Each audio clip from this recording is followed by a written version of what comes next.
I All like right. the So state. let me I like the start. stages though. Yeah, it's what I've been trying to say, but it's nice to have just something that rolls off. Yeah, my marketing brain Yeah, always likes to like productize things. So yeah, this is why you got to look at it, like sort of zoom out and look big picture, and then think. So the 12-week, I'm just saying this again because we're yeah. recording, right? So, hello to you, Richard and Jimmy in the future. Hey, So the 12-week project that we advertise is what we like to say is like phase one, because we want to make sure that we get the retention, that people stay, because you don't want them to do 12 weeks and then leave. no. And so the way we do it is it goes, that's phase one. Phase one is like the 12-week project. It's like the rocket ship. It's like you've jumped into a rocket ship. You didn't even know. Things trying to launch. It's lifting off. You're like, where's my spacesuit? Where's the helmet? And then before you know it, you start getting everything all clipped on, and like your diet's changing and your body's, hurting, and your muscles that didn't even know existed are hurting. So you're at the end of the 12 weeks. And sure, have you got some results? Yes. And that's what the whole part of the process is, to give you results and know that this is possible and that we can support you through, because the first phase is always quite difficult because it's starting something brand new. We're trying to build new habits. But then, so we're building new habits during this phase. But then when we get to 12 weeks, we want to make sure that you don't lose the weight and then put it back on, because that's what happens, right? You've yo-yoed before. You've done stuff in the past and you've yo-yoed back before. Yeah. Well, this is what phase two is all about. Stabilization phase. So make sure that we solidify and really cement those lifestyle habits, so you don't only get the results from phase one, but you keep them. So we need to reset that. It's called your homeostasis. So that's your base level. So we reset your default body weight, because we have a default body weight with hormones and body fat levels and muscle and stuff like that. What we've done in the first 12 weeks, is we've changed that environment, which is your body. Your body's changed. Well, you still got the old default, still got the old reset phase. So you reset and default back to your normal fat self. Like, you don't want to say that, but do you know what I mean? Yeah. You want to make sure that your default has changed, and that's what phase two is all about. And you can change that for life if you give us that phase. You see that whole phase out. Like, you can last a whole lifetime with that, of not ever having to go and yo-yo up and down again, right? So you go through and so phase one is a 12-week phase, but it's one of 4 phases of our 12-month lifestyle program, right? So you're coming in and you're getting to road test the first part of the program. And so you get to be able to see what it's all about. And then 99% of the people that come and do this, they're like, love it. And they see all the other phases ahead of them and what they've got to do. And they stay. They stay because they want us to, because they made friends here. They've got results. They know, and they love being here. So of course, it's a no-brainer for them to want to stay. So that's what we do. We do that. Then phase 3, which is the next 12-week block, is when we go at it again. What's your second goal? Do we want to drop another 10 kilos, 20 kilos, whatever you lost in the first 12 weeks? What is it? So maybe for dudes, they've stripped up, because always shred guys first. Yeah. Phase 1 is always a shredding phase for guys, because unless they're like this, like that. But so we go shred, stabilize, and potentially now, but add lean mass is phase 3. Yeah. And then stabilize, because all, for lack of a better term, for making it sound easier to the layman, is you need, like, if you go through like a muscle gain phase, you need to go and let that new muscle settle in.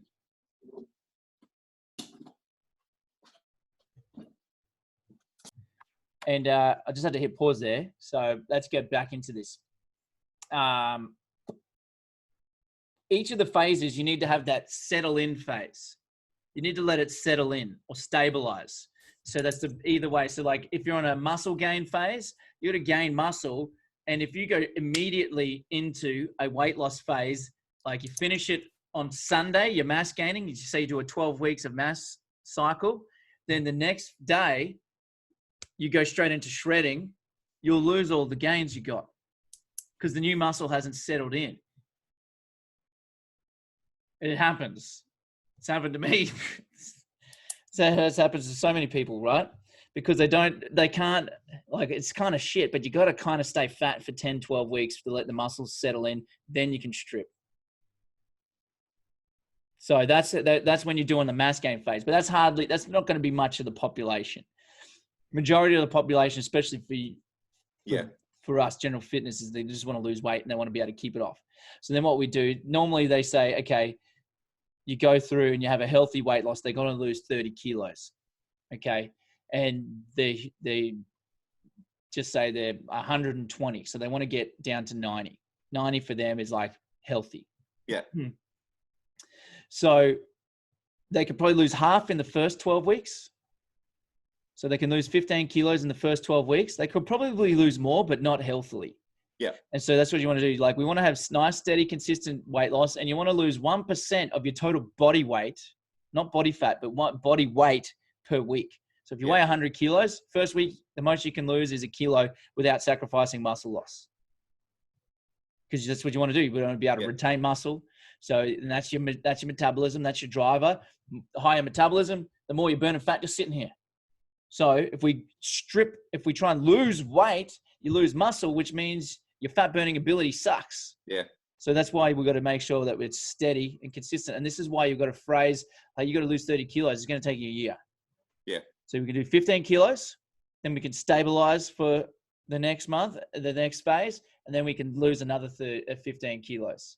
And in that process, you're probably building lean muscle, you'll be increasing fitness, increasing flexibility. And in that stabilization phase, focus on other elements rather than just weight loss. Yeah.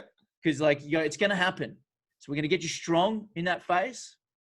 You're going to be building lean toned muscle. And then when we get into phase 3, we're going to reveal it all, because now that's the final phase. That's the second last phase where we reveal it all.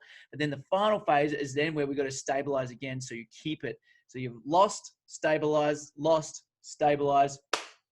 fucking new you. Nice. Yeah. If they get, because obviously it's pretty easy, well, reasonably easy to get people to dial in for 12 weeks as far as hunting results. With the stabilizing one, if they want to do that for a shorter period, how short would you allow them to go with it? I like 4 to 6 weeks. Yeah, cool. Yeah, you can do 4 to 6 weeks. It needs to be at least 4 weeks, though. Yeah. And I like 6 weeks, eh? Yeah, 6 weeks. It's half of the 12, and it gives and you also what it is, it's kind of like a break for them psychologically, because dieting sucks. Yeah, like, I'm in the middle of it right now, and it sucks. Yeah. And, like, psychologically, you need to be able to go back to maintenance level of eating. So you're not, like, blowing out. Like, this is what you also got to say. You're not blowing out your diet, but you're going back to just, like, stabilize your new body weight maintenance level. Yeah. So you get to eat more food at this phase. And what we do at this phase is you get to eat more food. You get to have a psychological break, because it's fucking, you can say, like, look, I'm not going to lie to you, dieting just blows. It sucks. And then also we get to focus on other elements, because there's more to just your health than losing weight. That is a key one. If you're overweight, you need to lose weight. Yeah. There's also other things like strength, fitness, flexibility, mindfulness, all these other things that we can focus on during this phase too. Nice. And this is where you can, like, go, okay, and this is where we lock in those habits from the previous, because anybody can diet, but not anybody can then come out and then maintain it afterwards. And this is where we've got to build these new habits, where they're actually lifestyle habits, not just crash dieting habits. Because they're not crash dieting habits. It's just like pure, like, blunt force effort of, like, restriction. And then as soon as they let go of the restriction, same again, like that hose, they put the kink in the hose, they've just restricted, and then they let it go, and it's like, then it's like a fire hose coming at them with, like, Big Macs and everything, right? Yeah. So we make sure that we don't have that. Yeah. How good's this? I love the phases, because it's often missing, eh? Like, people will go in, they'll do an 8-week, 10-week, 12-week, and then they kind of just left to it. Whereas that's one of the worst things you can probably ever do. Yeah. Well, how many people, like, I've seen it so many times over the years.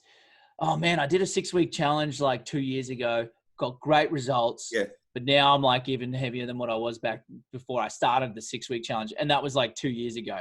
I just haven't managed to like do anything stress and blah, blah, blah, blah. This is like, because you've just done that whole, like if someone hasn't fixed the problem, they've just gone, oh, here's a hose with a big hole in it. Yeah. I'm just going to put my finger in it for now. Yeah. And just try and, or put a Band-Aid over it instead of like actually like showing you how to repair the hose properly. I don't know why I keep using this hose analogy, but you know, hoses work.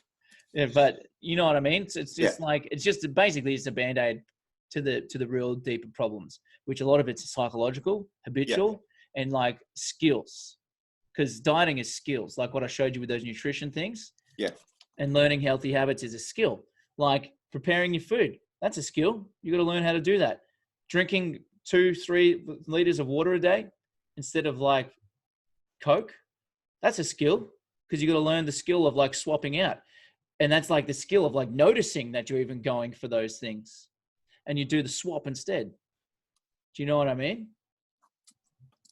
And the skill of being able to order from a menu when you go out and not blow out your diet and not psychologically, you know, all these skills. Yeah. Like, and if you place it as a skill, people can then go, oh, a skill can be learned. Right?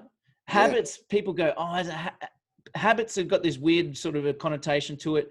And like discipline, that people just like, I'm not self-disciplined, and go, yeah, fucking me neither. No. Yeah. I've just learned skills. I've learned some skills. Like, you know how the richest people in the world get rich?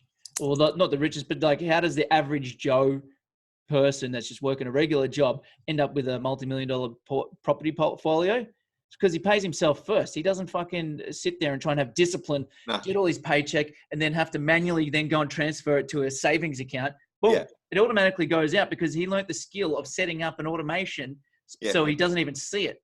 And that's how, there's nothing else to it. Like they just simply just set up skills and things in place so they don't have to have, what's it called? Discipline, or they don't have to have, what's the word I'm looking for? Motivation or mojo or... No, I just said it before. It's the word, so you don't have to have...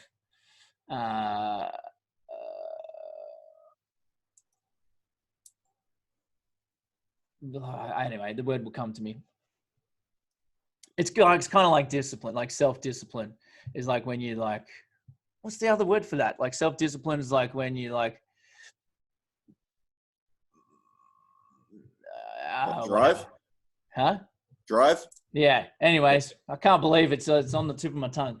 But anyway, so it's like you don't have to have that. Like you're just basically learning these skills. So then you don't have to have these, you know, pieces of self-discipline and like put in place. Like you can just go for it without, because it's part of what you do now. So you find it easier mentioning skills over kind of habits and routine? Well, you could say that. You could go like, what's another word for a habit? Is a skill. Yeah. Like, for example, waking up at 5 a.m., working on myself for an hour with journaling, meditation, reading, you know, all that sort of stuff. Yeah. I wasn't born with that. Nah. And like, I'm in the habit of doing it, but it was a skill I had to learn. Yeah. I had to learn to like, how do I get up early at 5 a.m. to do that stuff? So then I can go to the gym at 6 and then come home and then, you know, have breakfast with my family at 7 and then start the workday at like 8:30. Yeah. How? Because, well, I had to figure out the night before, I have to go to bed earlier. Yeah. I have to get my clothes ready. So I go to the gym, and they're just skills. They're not, and then now I've learned the skills, which has now become a habit. So the skill comes before the habit. Yeah. Habit is when it's like part of your DNA. It's just ingrained into you. Do you know what I mean? But you can't jump to that without learning it first. No. So like a habits are just learned behaviors. Yeah.